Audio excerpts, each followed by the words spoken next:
এই কাঁটাটা হায়াতের কাঁটাটা আটকায়া যাবে গো। কাঁটাটা আটকায় গেলে দুনিয়ার কোনো শক্তি নাই এই কাঁটা আবার চালাইবে। কথা বলেন ঠিক কিনা? পাগলামি করিস না রে মানুষ, একটু চিন্তা করে চলবি। আমি তোর মহব্বত করে বানাইছি, বড় মায়া করে তোরে বানাইছি। এই জন্য আমার মুহতারাম বন্ধু,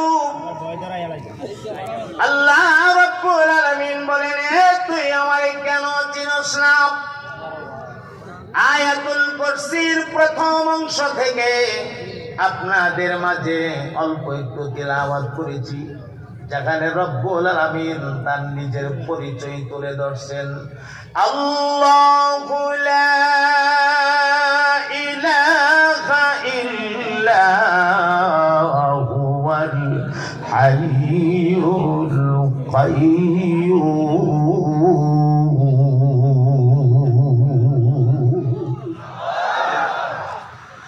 মাওলা পাক ডাক দিয়া বলেন, রে বান্দা,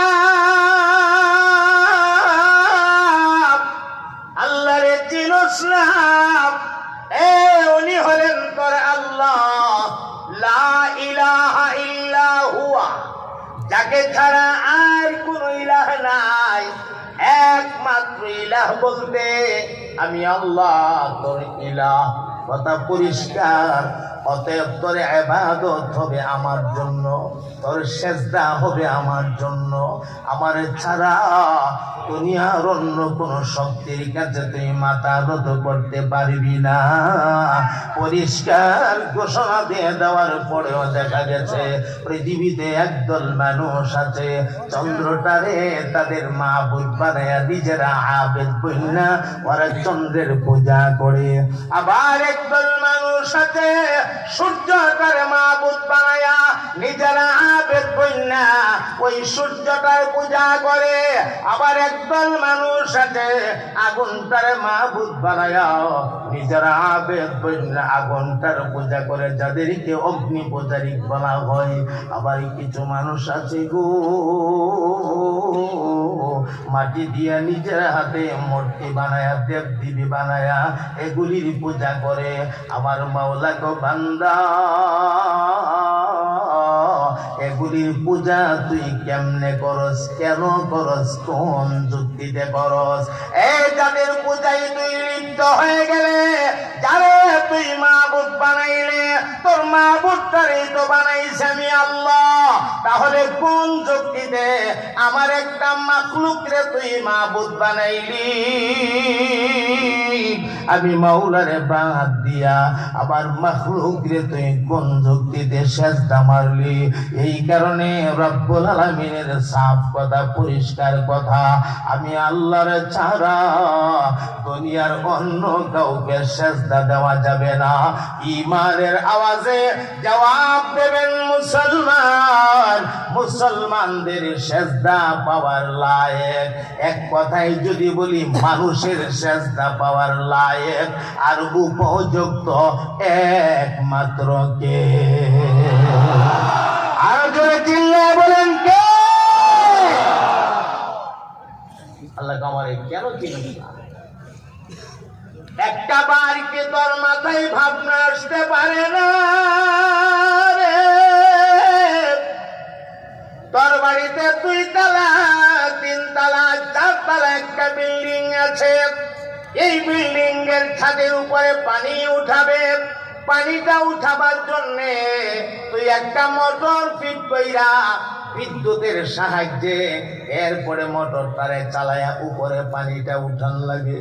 আর তুই একবার কি দেখোস না, তোর বাড়ির কোনায় ডাব গাছ, ওই ডাব গাছের গোড়ার মধ্যে কোনো মোটর নাই, এখানে তার নাই, বিদ্যুতের কোনো সংযোগ নাই, ডাব গাছের মাথায় এত উঁচাই, এইভাবে বিশুদ্ধ পানির ট্যাঙ্কিগুলি কে লটকায়া দিল? আবার মাওলা ডাক দিয়া, কেন চিনস না? দুনিয়ার কোন বিজ্ঞান আর বৈজ্ঞানিকরা পারে নাই একটা ডাব বানাইতে, কিয়ামত পর্যন্ত পারবেও না। এই কারিগরিটা যার, ওই কারিগর হলো তোর মহান আল্লাহ। কথা বলেন ঠিক কিনা? এক একটা ফুলের এক একটা নমুনা, এক একটা ফুলের এক একটা গ্রাম। সুবহানাল্লাহ। এই জন্য কোরআন কারীম বলা হয়েছে ফাআইনামা তুওয়াল্লু ফাসাম্মা ওয়াজহুল্লাহ।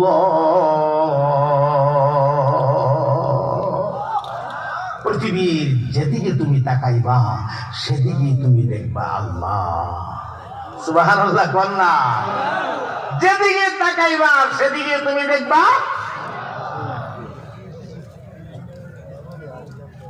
এই জন্য ভাই, ইবাদত হবে একমাত্র কার? সেজদা হবে একমাত্র কার জন্য?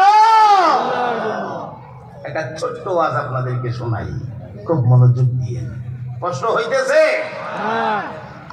কষ্ট আপনার লইতে করে ওয়াজ করি আমি, কষ্ট হলে আমার আপনার লইতে করে।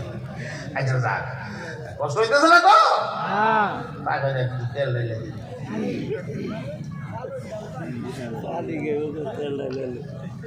ডায়াবেটিসের রোগী তো শুকাই যায় না, কিছু পানি নিয়ে থাকলে পালা।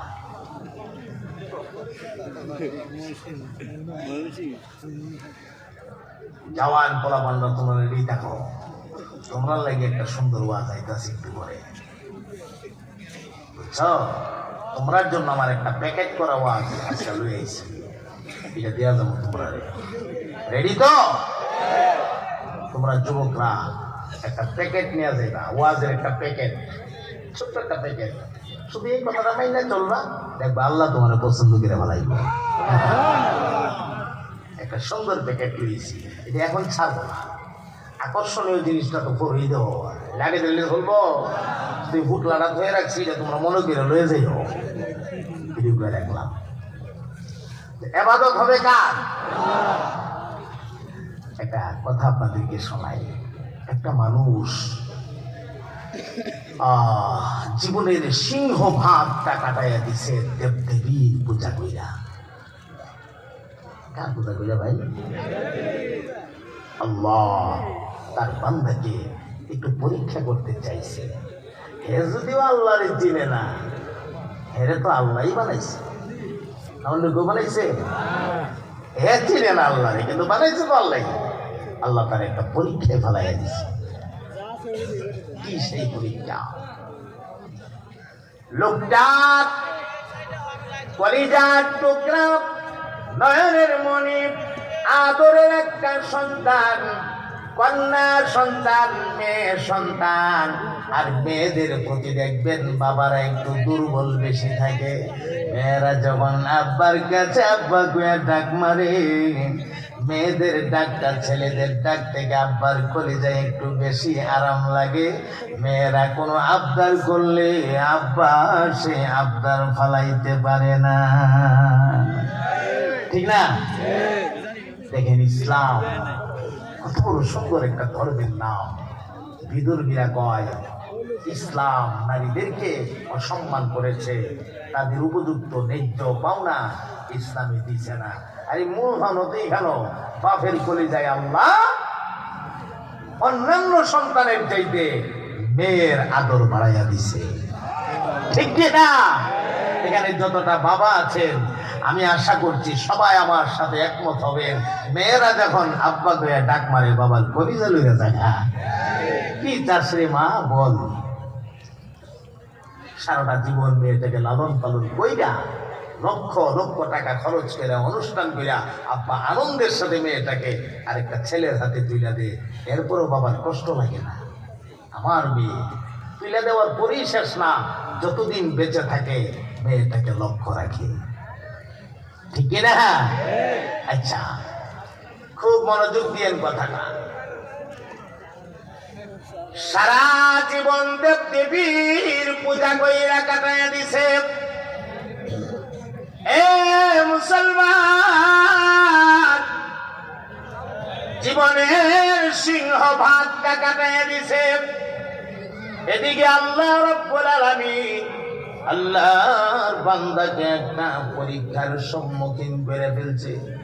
মেয়েটার পেটের মধ্যে প্রচন্ড একটা ব্যথা দিয়া দিছে। ব্যথা, বাবার সহায় সম্পত্তি তেমন একটা বেশি নাই, যতটুকুই আছে আব্বার হাতে নগদ টাকা না থাকার কারণে জায়গা জমিন বিক্রি কইরা কইরা মেয়েটার চিকিৎসা করে ডাক্তার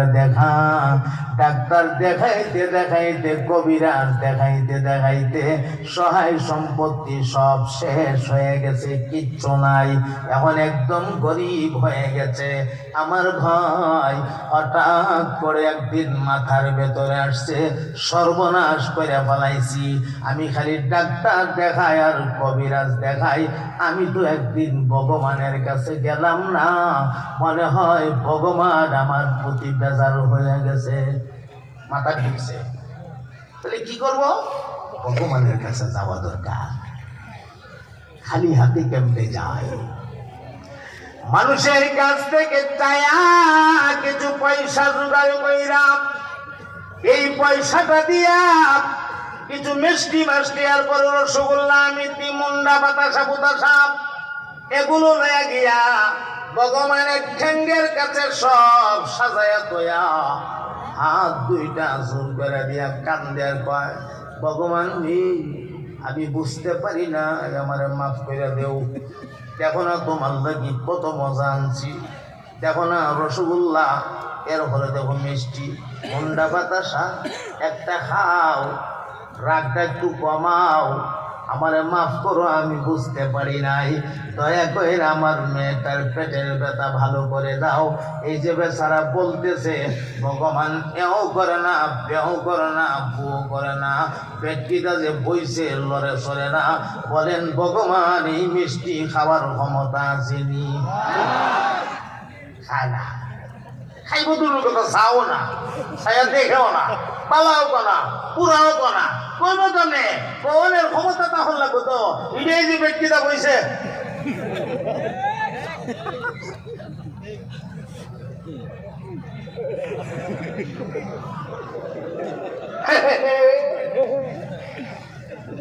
এর হলে লড়ার ক্ষমতা আছে, কথা কয় না গো, আরে লড়ার ক্ষমতা আছে। বেটা বারবার ভগবান বুঝছি না, মাফ কইরা দেন, খায়ালান দয়া করে খায়ালান, আমার মেয়েটারে দয়া করে পেটটা ব্যথা ভালো করে দেন। এই যে কয় ভগবান কোনো ভাত্তা দেয় না, ভাত্তা দেওয়ার ক্ষমতাও তো নাই। এটা গেছে গুছা উঠা ঘটনা কি রে, পিতা হয়ে গেছে গাড়ি, বলতে বলতে আর ভাল লাগে না। পাশে একটা মহুইট আছেন, মহুইট চিনি, মহুইট বেন্দা হাতে লয়া তো ভগবান আজ তোর একদিন তো আমার একদিন, এই কথা কয়ে আকার বরাবর দিছে ঘুরাইয়া। সেই মাত্র মারছে বাড়ি, এমনি তো ভগবান কেল্লা ভাঙ্গা মনের ভুক্তা হয়ে গেছে। এখন দাঁড়ায় চিন্তা করি, বুঝলাম না, এত ডাকলাম কোনো উত্তর দিল না, ভাঙ্গালাম গার ভাঙ্গা পালাইলাম, তাও কোনো অ্যাকশন নিল না। আসলে কিডার কোনো ক্ষমতা নাই নাকি? আচ্ছা দেখি তো, মুসলমানরা যে একটা খুদার পূজা করে, এরার খুদাটা কি আমার ইটার মতোই না হেরার খোদার কোনো পাওয়ার আছে? একটু পরীক্ষা করে দেখবো।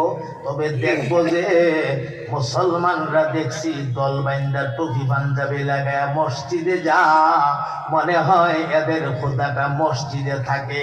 আমি যদি দিনের বেলা যাই, মুসলমানরা তো আমার চিনে, বাইরে কালো ভাঙ্গা ভালাইব, সুতরাং দিনে যাব না, সিদ্ধান্ত নিয়েছে রাতের বেলা যাবে।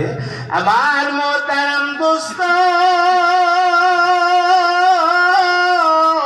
রাত্রটা যখন গভীর হয়ে গেছে গো, এমনি লোকটা আমার মাওলা পাকে পানির সন্ধানে বাড়ি থেকে বের হইয়া কদম কদম চলতে চলতে মসজিদের দিকে যা রাস্তার কিনারায় গিয়ে পাইছে একটা পুকুর। এখন মাথার ভেতরে ঢুকছে। মুসলমানেরা দেখছি মসজিদে যাওয়ার আগে হাত দো ফাউ দো, আবার মুখ দৌত করে, আবার মাথার টুপি করলে একটা মর মারে, যেটা আমরা অজু কই অজু। এবারও তার অজু জানে না, অজুর মাসলা মাসাইলও জানে না। মনে মনে চিন্তা করে এই কামটা যদি না কইরা যায় আবার না ভাই, তাইলে যদ্দুরি জানি অন্তত এইটুকুই কইরা যাওয়া দরকার। এখন পুকুরের পাড়ে গিয়া চিন্তা করে হাত যে দইতাম কতটুকু দৌত করব, এই পর্যন্ত না এই পর্যন্ত না অদ্দূর না ইহানো পরিমাণ তো জানি না, পানিও কদ্দূর লাগে এটাও জানি না। কাক দরবারের কাম নাই, বেজাল মুক্ত কেরা ভালাই আস্তা হাতটা পানির ভিতরে ঢুকায়া গজার মাছের গজার মাছের মতো বুঝতে করে মার খাবা পায় না। লক্ষণ ভালো না খারাপ জোরে বলে, আবার এই হাতটা ঢুকাই দিয়েছিল। আচ্ছা মাথা মাসে করব, মাথার টুপি খুললা পিছা আঙ্গুলটা মাথার 4 ভাগের 1 ভাগ মিলি যে মাথা মাসে হয়ে যাও, এই ফতোয়া তোর বেড়ার জানা নাই। এমন মনে কয় কতটুকু পানি লাগে মাসে করতে এটাও জানি না, এরপরে মাথা কতটুকু মাসে করা লাগে তাও জানে না। দরবারের কাম নাই, আস্তা কেল্লাটা পানির ভিতরে দিয়ে লাড়া শুরু করে দিছে। অজু করে অজু মার হবা পাই না রে, আর সাউ দুইব সাউ কদ্দুর দিতাম বেড়ার মতো পয়সা একটা লেমটি দিছে। লেমটি লেমটি বুঝেন তো, লেমটি পয়সা একটা লেমটি দিছে। মনে মনে ফাও বলতে যুদ্ধরাচার রাখতাম না, পানি ডইলা ময়লা ময়লা দইতেছে উজু করে দইতেছে। দই আর চিন্তা করি কি তারি এমাদা দই রইল মুদ্দু, এমাদা ভিজে রইল মুদ্দু, হ্যাঁ ভিজে রইল মুদ্দু, তার রইল কুদ্দু, দরবারের কাম নাই দুশো ডই ঢালাই। পানির মধ্যে পইরা ভালো করে টইলা মইলা কুশলটা কইরা একদম পাক সাফ হইয়া এই গভীর রাত আমার মাওলা পাকের সন্ধানে মসজিদের দিকে রওনা হয়ে গেছে। আমার বন্ধু গো, মসজিদের ভেতরে গিয়া দুইটা হাতের মধ্যে মিট মিট করে একটা বাতি, এই বাতিটা দিয়া এক কোণা থেকে টিপা টিপা দেখে আল্লাহ কোন আন্দা আছে। সারা মসজিদ খুঁজা দেখে আল্লাহরে তো আর পায় না। ওর সামনের যে গোল জায়গাটা, এই গোল জায়গাটার মধ্যে মনে হয় আল্লাহ আছে। ওই যে মেহরাবটা মনে মনে কয় এটার ভিতরে মনে হয় আল্লাহ আছে। আস্তে আস্তে এখানে গেছে, এখানে গিয়া ভালো করে টিপা টিপা দেখে আল্লাহ নাই, তবে 3টা সিঁড়ি আছে। মেম্বার কি আছে? 3টে সিঁড়ি। এখন এই সিঁড়ি লাইনটার মধ্যে বেড়া বেড়া হাঁটার কয়, তাহলে কি এটাই কি মুসলমানদের খোদা? ইটার পূজা করবার লাগি তো বিমান দিবে লাগাই আয়ে, এটা তো ইটার থেকে আমারটা বালা, আমারটা তো বছর টক টাক আছে, এটার দিয়ে কোনো টক টাক নাই। পাইলাম না, আইলাম তো পাইলাম না জায়গা দেবগা। লোকটা মনে মনে সিদ্ধান্ত নিল চলে তো যাব, যাওয়ার আগে একটা ডাক দিয়া দেখি আমার ডাকে কোন জবাব দেয় কিনা। এ মুসলমানেরা, ইমানের আওয়াজে জবাব দেবেন। আপনাদের আল্লাহকে ডাক দিলে জবাব দেওয়ার মতো ক্ষমতা আপনাদের আল্লাহর আছে না? আর জোরে বলুন আছে না? এমনি লোকটা আস্তে করে চেহারাটা এইভাবে উপরের দিকে ঘোরাইয়া অত্যন্ত আদবের সাথে, অত্যন্ত বিনয়ের সাথে আবার মাওলা পাকের দরবারে সারেন্ডার হয়ে একটা ডাক দিছে। ওরে মুসলমানদের খুদা, ওগো আল্লাহ, আমার দেবদেবীরে ডাকলাম, সারাটা জীবন কাটায় দিলাম, কোনো জবাব পাইলাম না। এবার আইলাম আপনার দরবারে, দেখলাম আপনিও মসজিদে নাই। আসলে কি আছেন নাকি নাই আমি জানি না। যদি সত্যি থাকেন দয়া করে আমার ডাকে জবাব দেন। যেই মাত্র বলছে আমার ডাকে জবাব দেন, এমনি আমার আল্লাহর রহমতের সাগরের মধ্যে জজবা এসে গেছে। আবার মাওলার রহমতের সাগরে মৌজ এসে গেছে, এসে গেছে। আমার মাওলা গায়েব থেকে কানের মধ্যে আওয়াজ পৌঁছায়া দিছে। রব্বুল আলামিন ডাক দিয়া কয়, আরে আমার বান্দা, আমার রহমতের সাগরটা অনেক বড় রে। আমার রহমতের সাগরের সামনে যখন কেউ সারান্ডার হয়ে যা, আমি আল্লাহ তখন আর আমার বান্দা বান্দির নৈরাশ বানায়া ফিরে দেই না। সারা জীবন দেব দেবীরে ডাকলি, আজকে আমি মাওলার সন্তানে আমার ঘর পর্যন্ত আইসা পড়লি। যাওয়ার আগে যখন ডাকটা মারলে ওই, তাহলে শুন রে বান্দা শুন, দৌড়াইয়া তুই বাড়িতে যা, গিয়ে দেখ আমি আল্লাহ একদিন দুই দিনের জন্য না, যতদিন তোর মেয়েটা পৃথিবীতে বাঁচবে বাকি জিন্দেগীর জন্য আমি আল্লাহ তোর মেয়েটারে ভালো করে দিয়েছি। আবার মুহতারাম দোস্ত,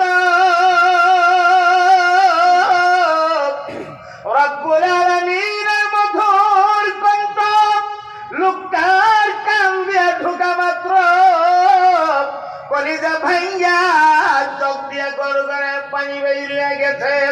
এ আমার মাওলার কণ্ঠ যে কত মধুর, আমার মাওলার কণ্ঠ যে কত মজার, এটা কেমনে আপনি বুঝবেন?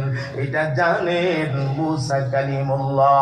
কারণ মুসা কালিমুল্লাহ তুর পাহাড় থেকে মালিকের সাথে কথা বলতেন। মুসা কথা কইলে আমার মাওলা শুনতেন, আমার মাওলা কথা কইলে মুসা কালিমুল্লাহর কান দিয়া ঢুকত। অতএব আমার মুসা কালিমুল্লাহ জানতেন আমার মাওলা পাকের কণ্ঠ যে কত মধু। আর জানতেন আপনার আমার নবী রাহমাতুল লিল আলামিন, আপনার আমার নবীকে আমার আল্লাহ সাতটা আসমান পাড়ি দেওয়া, সিদরাতুল মুনতাহা পাড়ি দেওয়া, লৌহ কলম পাড়ি দেওয়া, 70,000 আগুনের পর্দা পাড়ি দেওয়া, 70,000 নূরের পর্দা পাড়ি দেওয়া, লা মাকান পাড়ি দেওয়া, লা জামান পাড়ি দেওয়া, আমার মাওলার বাড়ি আরশে আজিমিনিয়া আল্লাহ তার বন্ধুর সাথে পাশাপাশি বসে গল্প করছে, কথা বলছে। অতএব আমার নবী জানে গো, আমার মাওলা পাকের কণ্ঠ যে কত মধুর আর কত মজা, আপনি আমি এটা কেমনে বুঝবো? আমার মুহতারাম ভাইরা, লোকটার কান দিয়া রব্বুল আলামিনের কণ্ঠের আওয়াজ ঢুকে গেছে। এমনি লোকটা গড়গড় করে দুই চোখ দিয়া পানি বাইরে গেছে। বাড়ির দিকে যা বিনায় বিনায় কান্দে আর কয়, হায় হায় রে, জীবনটা কয় কাটাইয়া দিলাম। সারাটা জীবন আমি দেব দেবীরে ডাকলাম, এত ডাকলাম, এত পূজা দিলাম, আজকে এত অনুনয় বিনয় করলাম, একটা বার আমার ডাকে জবাব দিল না। আজকে কোন মালিকের কাছে গেলাম গো, মালিকের ডাক দিতে দেরি হলো, আর মালিক আমার ডাকে জবাব দিতে দেরি হলো না। এইভাবে কানতে কানতে বাড়ির দিকে চলছে, আর ওই দিকে মেয়েটা যেন মনে হয় হঠাৎ করে আগুনের মধ্যে পানি ঢেলে দেওয়া হয়েছে। মেয়েটা একদম পরিপূর্ণ সুস্থ হয়ে গেছে। আমার ভাইরা, দুর্বলতা, দীর্ঘদিনের ব্যথা থাকার কারণে শারীরিক দুর্বলতা থাকার কথা, এই দুর্বলতাও মেয়েটার শরীরে নাই। এখন মেয়েটা হঠাৎ সুস্থ হয়ে ওইটা বসছে, পয়সা আবার দাঁড়াইছে, দাঁড়ায় দাঁড়ায় চিন্তা করে আজকে যে আমার আব্বা যাওয়ার সময় আমার কয়া গেল, মারি আজকে নতুন একটা ডাক্তারের কাছে যাইতেছি, আজকে আমার আব্বা কোন ডাক্তারের কাছে গেল, ডাক্তারও আইলো না, আব্বাও আসলো না, আমি দি ভালো হয়ে গেলাম। এখন মেয়েটা আব্বার সন্ধানে গেট দিয়ে আস্তে আস্তে বের হতে লাগছে। এমন সময় আব্বা আয়েশা গেটের সামনে পা পিঠে দুইজনের মোলাকাত হয়ে গেছে। আব্বা তাকায় দেখে মেয়েটা পরিপূর্ণ সুস্থ, পরিপূর্ণ সুস্থ। আব্বা শুধু একটা প্রশ্নই করছিলেন, মারি আবারে বললে মা তোর পেটটার মধ্যে কি কোনো ব্যথা আছে? তখন মেয়েটা বললেন, আব্বা ব্যথা নাই, ব্যথা নাই, শুধু ব্যথা নাই এমন না আব্বা গো, দীর্ঘদিনের ব্যথার কারণে শরীরটা যে দুর্বল হয়েছিল, আমার দুর্বল ভাবটাও নাই, আমি আগের মতো একদম সবল হয়ে গেছি, আমি পরিপূর্ণ সুস্থ। মেয়েটার কথা শুননা আব্বা কোনো কথা কয় না, ফুফায়া ফুফায়া কান্দে, গরম গরম শ্বাস ফালা, আর দুই চোখ দিয়ে গড়গড়ে পানি পরে, কোনো কথা কয় না। এমন সময় মেয়েটা ডাক দিয়া, আব্বা গো আমি সুস্থ হয়েছি, আপনি তো আনন্দ পাওয়ার কথা, আপনি কাঁদেন কেন? কান্নার কারণটা কি? আপনি না বলেছিলেন আজকে নতুন এক ডাক্তারের কাছে যাবেন, আজকে কেমন ডাক্তারের কাছে আপনি গেলেন গো আব্বা? যেই ডাক্তার আমার একটা ইনজেকশন পুশিং করা লাগলো না, যেই ডাক্তার আমার একটা ট্যাবলেট খাওয়ানোর প্রয়োজন হলো না, যেই ডাক্তার আমার একটা ক্যাপসুল খাওয়ানোর প্রয়োজন হলো না, এমনকি ডাক্তার আমার দেখার প্রয়োজন হলো না, আমি ভালো হয়ে গেলাম। হে আমার আব্বা দয়া করে বলেন না আপনি কোন ডাক্তারের কাছে গিয়েছিলেন? আব্বা আফসোসের কারণে কথাই বলতে পারে না, শুধু কান্দে আর কান্দে। মেয়েটা নিজের আঁচল দিয়া আব্বার চোখের পানিগুলি মুইছা দিয়া, দেখো কান্দেন না, দয়া কইরা ডাক্তারের নামটা আমারে বলেন। এমনি আব্বা ডাক দিয়া গো, এ মা এটা দুনিয়ার কোন সাধারণ ডাক্তার না রে মা, এই ডাক্তার দুনিয়ার কোন সাধারণ ডাক্তার না গো।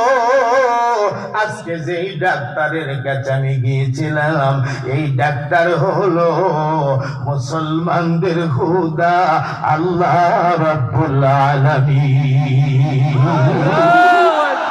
আবার ভাই আসেন না সবাই মিলে মহাব্বতের আওয়াজে কয়েক মর্তবা চক্ষুগুলি একদম বন্ধ করে দিয়া আবার মাওলার কদমে নজরটা ছাইরা দিয়া কয়েক মর্তবা ডাকি, আল্লাহ আল্লাহ আল্লাহ আল্লাহ আল্লাহ আল্লাহ আল্লাহ আল্লাহ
Allah, Allah, Allah,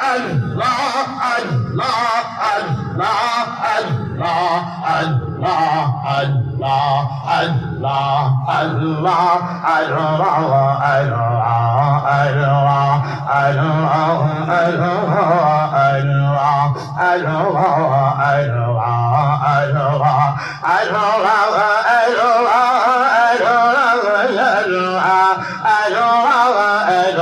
আমাদের খোদা আল্লাহ রব্বুল আলামিন। মনে আছে ভাই, মনে আছে?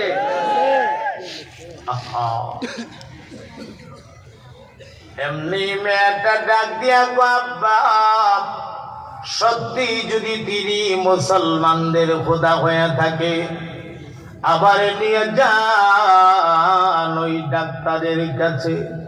আমি যত দিন দুনিয়াতে বাঁচবো, আমি কথা দিলাম বাকি জিন্দেগি ওই ডাক্তারের গোলামি আমি করব।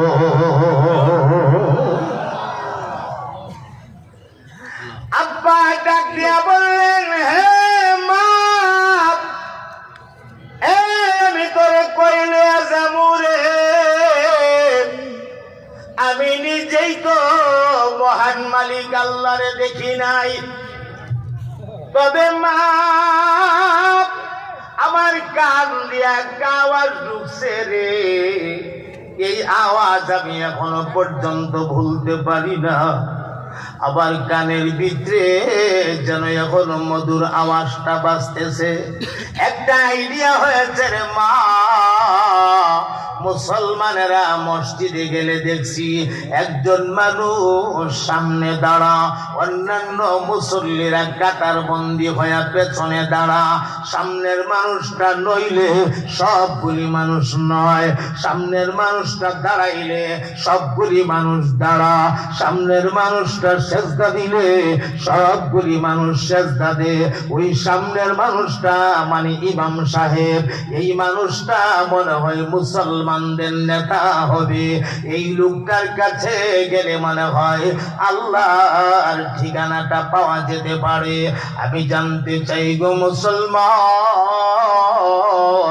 একজন হক্কানি আলেম আল্লাহর ঠিকানা বলে দেওয়ার ক্ষমতা আছে না? না।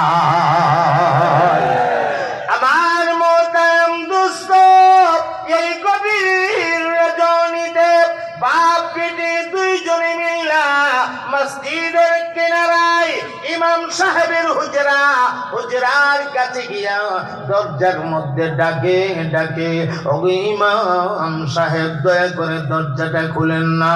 ইমাম সাহেব মনে মনে কয়, এই গভীর রাতে আমার ঘরের দরজায় কে আসলো, কে রে? এমনি বাহির থেকে জবাব দিয়েছে, হুজুর আমাকে চিনবেন না, আমি শঙ্কর দা, অনেক দূর থেকে আপনার কাছে আসছি।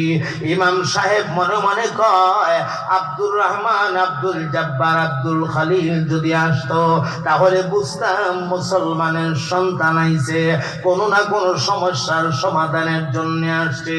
এই গভীর রাতে শঙ্কর দা আমার ঘরের দরজায় কেন আসবে? না না না, দরজা খোলা হবে না। যাও রে ভাই যাও, রাতের বেলা সাক্ষাৎ চলবে না, দিনের বেলায়ও। এমনি লোকটা দুই চোখের পানি চাইরা কান্দে আর ডাক দিয়া কই, ইমাম সাহেব গো, আপনি আমার নৈরাশ বানায়া তাড়ায়া দিলে কি হবে? আমার মালিক আমার আল্লাহ কিন্তু আমার নৈরাশ করে দেয় না। আল্লাহু আকবার বলে।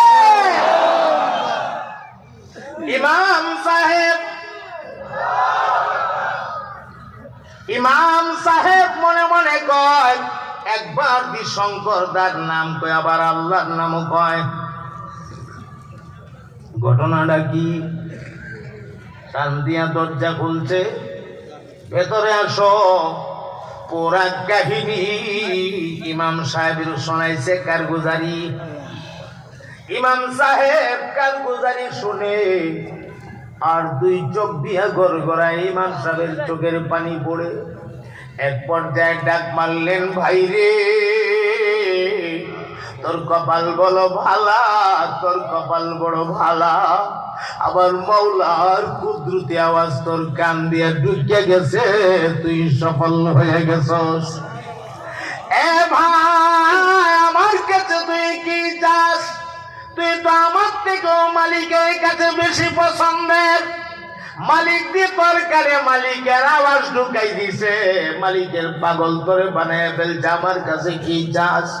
এমনই কো হুজুর, আমি অন্য কিছু চাই না, আমি চাই মালিকের ঠিকানা দায়িত্ব দেন, আমি ওনার কাছে যাইতাম। এমনি ইমাম সাহেব বললেন, ঠিকানা যদি চাও তাহলে তোমার প্রথম কাজ তুমি বড় আশহাদু আল্লা ইলাহা ইল্লাল্লাহু ওয়া আশহাদু আন্না মুহাম্মাদান আবদুহু ওয়া রাসূলুহু। আমার ভাই কালিমা পড়ায়া দিলেন, মুসলমান বানায়া দিলেন। এখন ইমাম সাহেব বলে, এখন তোমার 2 নাম্বার কাজ, নামাজের নমুনায় তিনি নামাজটা শিখাইয়া দিলেন। কিচ্ছু তো পারো না, চেষ্টা করবা পারার জন্য। আর এই নমুনায় নামাজ পড়বা, সেজদা দিবা, মালিকের কদমে সেজদা দিবা, বেশি বেশি কইরা মালিকরে ডাকবা। এইভাবে ডাকতে ডাকতে ডাকতে ডাকতে আমল করতে করতে মালিকের পছন্দের হইয়া যাইবা। একদিন তুমি মইরা যাইবা, মইরা গেলে মালিকের দেখা পালাইবা। কেমনে দেখা পালাইবা? ফামান কানা ইয়ারজু লিকা রাব্বিহি, ফামান কানা ইয়ারজু লিকা রাব্বিহি فليعمل عملا صالحا ولا يشرك بعبادة ربه أحدا।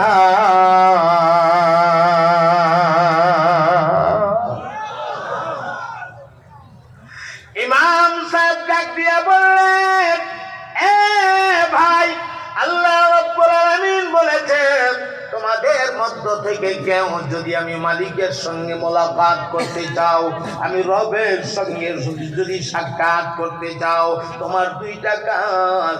1 নাম্বার কাজ, ফালিয়ামাল আমালান সালিহা, আমল বাড়ায়া দাও, আমল বাড়ায়া দাও। নেক আমল বেশি বেশি করে করবা। নেক আমল যত বেশি হবে মালিকের তত কাছাকাছি পৌঁছে যাইবা। 2 নাম্বার কাজ, ওয়ালা ইউশরিক বিইবাদাতি রাব্বিহি আহাদা, রবের ইবাদতের সঙ্গে কাউকে শরীক করতে পারবা না, শিরিক মুক্ত ইবাদত বানাইবা। এই 2টা কাজ করতে পারলে মালিকের একদম কাছাকাছি পৌঁছে যাইবা। একদিন দেখবা জান্নাতের ভেতরে মালিকের সঙ্গে তোমার সাক্ষাৎ হয়ে যাবে। আল্লাহু আকবার বলে। আমার দোস্ত আর বন্ধুরা, রব্বুল আলামিনের মোলাকাত আমরা চাইনি না, চাই না। আমরা রব্বুল আলামিনের মোলাকাত চাইতে হলে দুনিয়াকে লাথি মারতে হবে, মওলা পাকের মহব্বত দিয়ে কলিজাটারে ভরতে হবে, দুনিয়ার মহব্বত ছাড়তে হবে, মালিকের মহব্বত দিয়ে কলিজা ভরতে হবে। দুনিয়াকে বামে নিতে হবে, বামে, মালিকরে ডাইনে ডাইনে আনতে হবে, ডাইকে ডাইনে আনতে হবে। ভরাটা কলিজা মালিকের মহব্বত দিয়ে ভরপুর করা লাগবে। আরে ভাই, মালিকের সাথে সম্পর্ক যার যত বেশি, মালিক তার মাকাম আর মর্যাদাকে তত উঁচা করে দিবেন, বাড়ায়া দিবেন। আর শিরিক মুক্ত ইবাদত করতে হবে, অর্থাৎ কোথাও সাজদা দেওয়া যাবে না। মাজারে বাজারে দরগাহে, জট্টা পীরের কদমে, বট্টা পীরের কদমে, ঠুঙ্গা বাবার কদমে, তালা বাবার কদমে, মরিচ বাবার কদমে, কোন বাবা টাবার কদমে সাজদা দেওয়া যাবে না। সাজদা পাওয়ার একমাত্র মালিককে। আরো জোরে বলেন কে? আমার নবী পাক হযরত মুআয রাদিয়াল্লাহু তাআলা আনহুকে ওসিয়ত করেছিলেন 10টা। হযরত মুআয বলেন, আওসানি রাসূলুল্লাহ সাল্লাল্লাহু আলাইহি ওয়াসাল্লাম বিআশরি কালিমাত। 1 নম্বরে হলো ক্বালা লা তুশরিক বিল্লাহ, জীবনে জীবনে কোনোদিন আল্লাহর সঙ্গে কাউকে শরীক করতে পারবা না।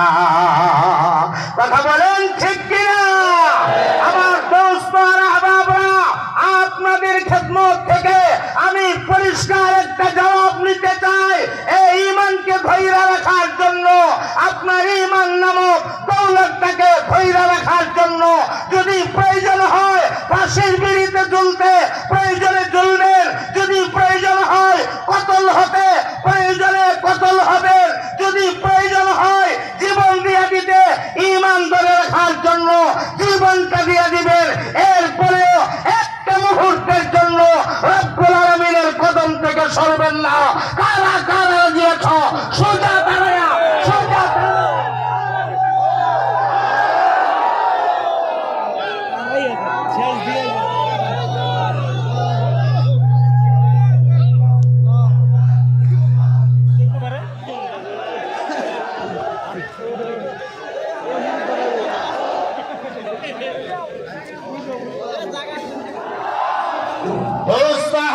বসুন। আল্লাহ আপনি দয়া কইরা এই মানুষগুলির কবুল করেন। সবাই বলেন আমিন। বসেন। খুব গুরুত্বপূর্ণ কথা সামনে রয়েছে। মাত্র জ্বালানি শুরুর শুরু হয়েছে। এটা বড় হইলে কি 2.5 ঘন্টা থেকে বাইক ছেড়ে না, পুরো সাংঘাতিক খারাপ। ভয় পাইতেছে? ভয় পাইয়েন না, আমি বেবাক না, আমি বুঝি কোন সময়